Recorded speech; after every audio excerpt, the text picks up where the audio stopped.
കൊലപാതകത്തില് ആ സ്വന്തം ഉമ്മയെ തലക്കിങ്ങനെ തല നിലത്തടിച്ചിട്ടാണ് അവർ കൊലപ്പെടുത്തുന്നത്. എന്നിട്ട് കുറെ നേരം അമ്മ ആരും അറ്റൻഡ് ചെയ്യാനില്ലാതെ അവിടെ കിടക്കുന്നുണ്ട്.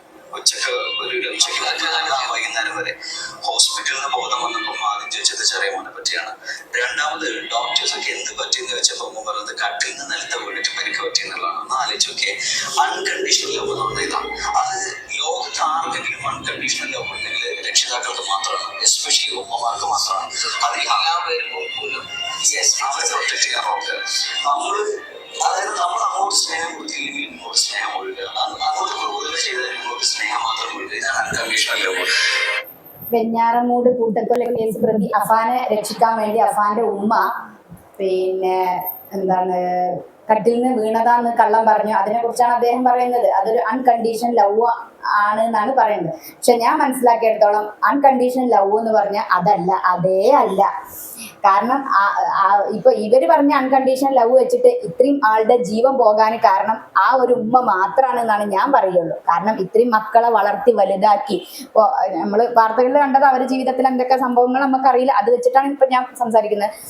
അപ്പോൾ ആ വാപ്പ അവിടെ കിടന്നിട്ട് കഷ്ടപ്പെടുക, ഗൾഫ് രാജ്യത്ത് നാട്ടിലേക്ക് പോലും വരാൻ പറ്റാതെ അത്രയും സാമ്പത്തിക ഇതില് അകപ്പെട്ടിട്ട് അദ്ദേഹം അവിടെ കഷ്ടപ്പെടുമ്പോൾ ഇവിടെ ഉമ്മ ആർഭാട ജീവിതം, ഉമ്മയും മക്കളും കൂടി ആർഭാട ജീവിതം നയിക്കും. മക്കളെ ഇഷ്ടത്തിന് ഫുള്ള് തുള്ളി കടം മേടിച്ചും ബാങ്ക് ലോൺ എടുത്തിട്ടും ആൾക്കാരുടെ അടുത്ത് നിന്ന് കടം മേടിച്ചിട്ടും അതുപോലെ പലിശക്ക് പണം എടുത്തിട്ടും ഏതൊക്കെ രൂപത്തിലൊക്കെ പൈസ കിട്ടുമോ ആ രൂപത്തിലൊക്കെ വെച്ചിട്ട് മക്കളെ അങ്ങോട്ട് മക്കളെ ഇഷ്ടത്തിന് താളത്തിന് തുള്ളി അവരെ അങ്ങോട്ട് കേടുവരുത്തി. അതല്ല അൺകണ്ടീഷണൽ ലവ്. ഇപ്പൊ പുറത്തുനിന്ന് നോക്കുന്നവർക്ക് ഈ അൺകണ്ടീഷണൽ ലവ് ഇതേപോലത്തെ ഉമ്മമാരൊക്കെ പറ്റി പറയുമ്പോൾ അങ്ങനെയൊക്കെ പറയാം.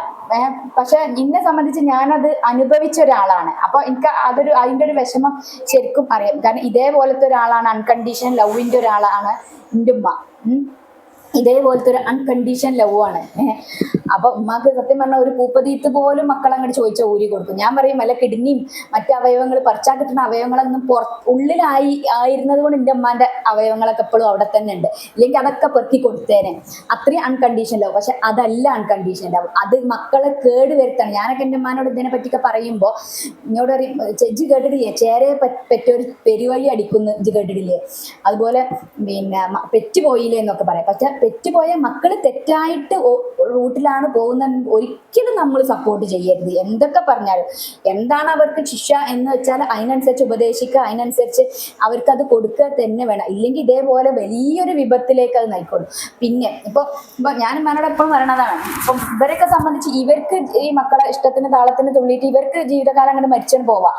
പക്ഷെ ഇതിന്റെ ഒരു ഭവിഷ്യത്ത് അനുഭവിക്കുന്നത് ഈ മക്കള് വളർന്നു വരുമ്പോൾ മക്കള് അവരെ ഭാര്യമാര് അവരെ മക്കള് ഇവരൊക്കെയാണ് ഇതിന്റെ ഒരു ബുദ്ധിമുട്ട് അനുഭവിക്കുക. ഞാനെപ്പോഴും പറയും, നമ്മളിപ്പോ കോഴീനെ കണ്ടിട്ടില്ലേ, ഒരു തള്ളക്കോഴി കുഞ്ഞിക്കോഴികളെ ഭയങ്കര ചിറകിനടിയിൽ ഇങ്ങനെ കൂട്ടി ഭയങ്കര സ്നേഹത്തോടെ അതിന് കൊത്തിപ്പെറുക്കി അതിന്റെ വായിൽ വെച്ചു കൊടുത്തിട്ടോ ഇങ്ങനെയൊക്കെ ആയിട്ടാണ് തള്ളക്കോഴി കുഞ്ഞുങ്ങളെ സംരക്ഷിച്ചു പോയത്. പക്ഷെ ഒരു നിശ്ചിത ഘട്ടം കണ്ടു കഴിഞ്ഞാൽ ആ കോഴികള് സ്വയം ഇര തേടാൻ പര്യാപ്തമായി എന്ന് തോന്നുന്ന ഒരു സാഹചര്യത്തിൽ ഈ കോഴി കൊത്തിയാക്കും.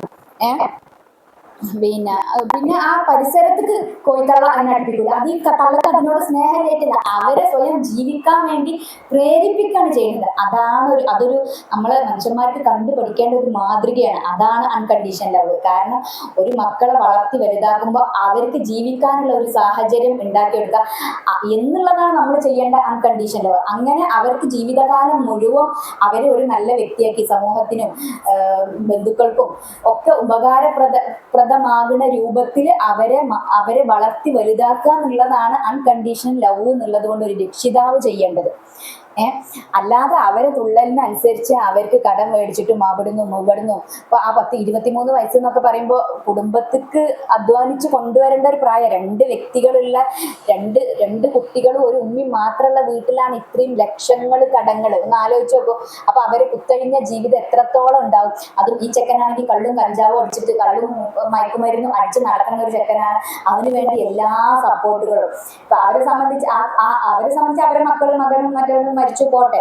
പക്ഷെ ഇത് ചിലർക്ക് ഉമ്മ നഷ്ടപ്പെട്ടു, ആ വീട്ടുകാർക്ക് മകളെ നഷ്ടപ്പെട്ടു. ഇതിനൊക്കെ ആര് സമാധാനം പറയും? ഇതൊക്കെ അൺകണ്ടീഷണൽ ലവ് എന്ന് പറഞ്ഞാൽ അവിടെ ഇരുന്നാൽ മതിയോ? തേങ്ങാകൊല. അപ്പൊ ഇങ്ങനത്തെ കുറെ ഞാൻ മനസ്സിലാക്കുമ്പോൾ ആ ഒരു തള്ള ഒരൊറ്റൊരാളാണ് ഇതിന് കാരണം. ആ ചെക്കനെ എന്നോ അടിച്ച് പദം വരുത്തിയിട്ട് ആ ചെക്കന്റെ സ്വഭാവം ഇതാണെന്ന് മനസ്സിലാവുമ്പോ ഞാൻ മനസ്സിലാക്കിയിട്ട് ഒരു അത്രയും ലഹരിക്ക് അടിമപ്പെട്ടിട്ട് ലഹരി കിട്ടാത്തൊരവസ്ഥ ഉണ്ടല്ലോ. ലഹരിക്ക് അടിമപ്പെട്ട ഒരാള് ലഹരി കിട്ടാത്തൊരു അവസ്ഥയിൽ വരുമ്പോൾ അയാൾ മാനസികമായിട്ട് അയാൾ ആകെ തകരും. ഇപ്പൊ എന്തോരം ഇത് കാണുന്നു.